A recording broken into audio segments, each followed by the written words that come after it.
It's time for Over There with Mirella Rastorfer. Mirella is our European correspondent. She joins us weekly. She is not over there. She's at an undisclosed location, but I bet she has news of over there. Hi, Mirella. How are you? Hi, Jill. Yes, you are perfectly right. I have some news. And while the British people are struggling with the Brexit on the 29th of March, this is going to happen. Switzerland is also talking about restitution cases concerning colonial artworks. I am going to speak about something much, much more cheerful.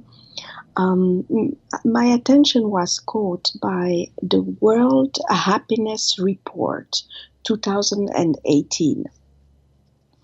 I was surprised. I actually did not know that there was a World Happiness Report that is a serious piece of paper. The research is done under the umbrella of the United Nations, and it includes different factors like, for example, lifestyle, social issues, work, of course, school system, healthcare, etc. And if all of these elements are taken, we have in the first 5 places, number 1, Finland. Are you surprised, Jill? I am not. No, Finland has the first spot. Then we have Norway. Number 3 would be Denmark. Number 4, Iceland. And number 5, Switzerland. So Lucky you. this is amazing. The amount of northern country is particularly interesting. So the number 1, Finland, seemed to have a perfect lifestyle. I mean, perfect, at least very high. Let's put it this way. Very low corruption, strong public institution, and some social strength. And these sources are taken from the Swiss TV, so it is actually quite precise on the terminology. Excellent healthcare, a very good school system, and last but not least, a good integration of immigrants, which seemed to be a very important point because the journalist was insisting on the fact that it's in order to have a society that is more or less happy, there must be no kind of ghettos or no real separation between people. And the more it is inclusive, the more people get along and seem to be happy. I thought that was an interesting element in a time where immigration is definitely a major issue everywhere. Financially, that was also very interesting. According to the Economy Nobel Prize Daniel Kahneman, it is not necessary to have too much, but it is obviously necessary to have enough. In the sense that having more than, for example, $75,000 a year in the US is, according him, not really bringing so much more happiness. In Switzerland, it would be more around $100,000. That really depends on the cost of the country. To have less than that amount is also not good, because then the financial worries linked to the fact that too many things are not affordable anymore. So, in his opinion, there is for every country a middle uh, salary that is ideal to actually feel happy. Now, what is really happiness? Because um, these are all factors linked to society and linked to how to deal with life into um, said society. How one does this kind of test? That was my first question, and it seems quite easy actually. They took, for example, 1,000 people. They had questions that go from 1 to 10, which is like most of the questionnaires in every field. And then, obviously, that is not enough. Those answers are linked to life expectancy. They are linked to the level of freedom that is enjoyed in said country, and it's linked also to the GDP.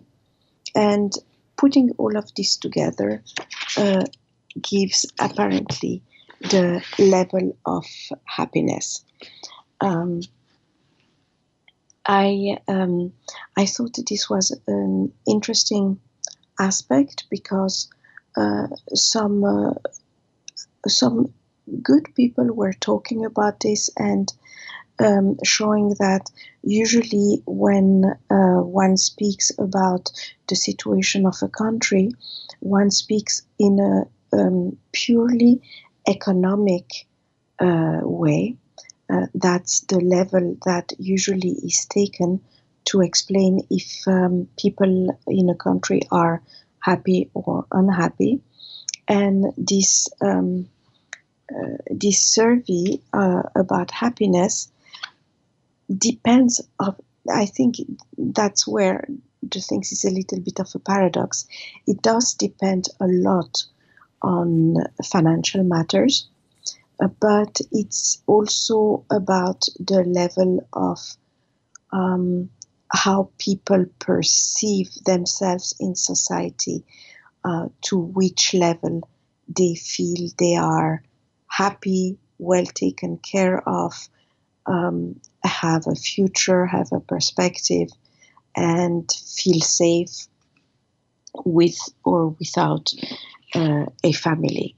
So, this is an interesting way of calculating happiness, even though I personally would be careful because I simply feel that happiness um, is linked to factors that are probably not um, not always very objective, not always very clear, and probably difficult to put on a questionnaire.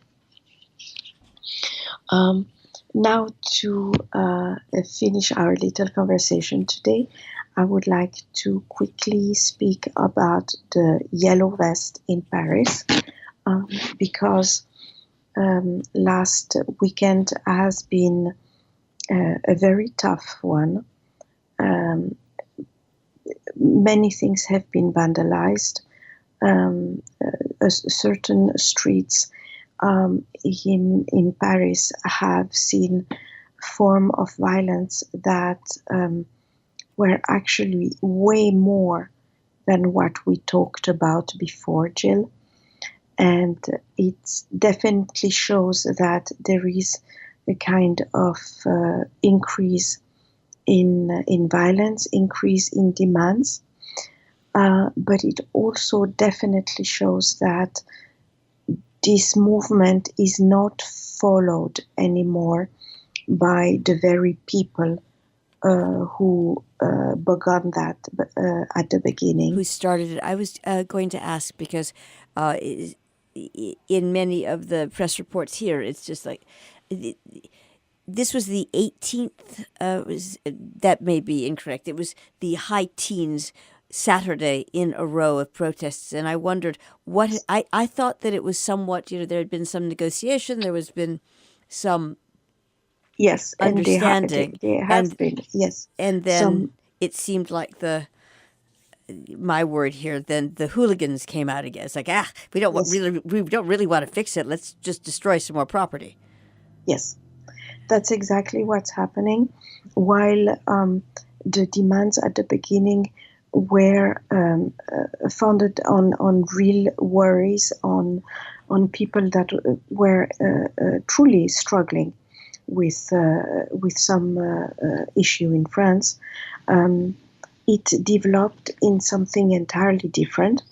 Um, the the uh, the French government and President Macron answered to the first manifestation very quickly, not only with words but also with decisions, with money that was released in order to help fix certain issues, and also with what is called the Grand Débat National, a big national debate where people were invited from all boards to speak about what they wanted to see as changes, and rather fast than slow. And all of this is happening. So the worries have been taken seriously. And what's really now happening is exactly how you said. It's that very violent part of society that is using basically that situation to express a certain violence that is not going to be accepted by the government.